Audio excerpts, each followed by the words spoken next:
naging busy yan si Jerome kasi may iba siyang girlfriend. Mas nagkainit ang revelasyon sa gitagong relasyon nila Chloe nga karakter ni Valin Montenegro o Bernard nga papel na si Ann Lim.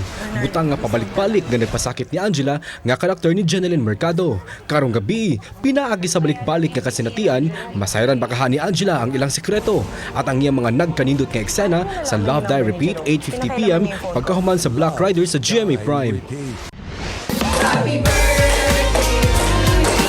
Suot na sa kaping 20 katuig sa showbiz industry, gisaulog ni abot kamay na pangarap Doc Lindon o Kapuso star Ken Chan ang iyang ika-31 nga adlaw na tawhan. Ubay-ubay na nga mga Kapuso projects ang nitatak nga karakter niya nga nagmanang puson. Karong tuiga, buot regaluhan ni Ken Chan ang iyang kaugalingon ug butang nga iyang gipangandoy sa dugay na nga panahon. Sa iyang YouTube channel, gipalili niya ang usa ka kondo nga produkto sa iyang pagpaningkamot at ang anta kini karong gabi 6 PM sa iyang official YouTube channel.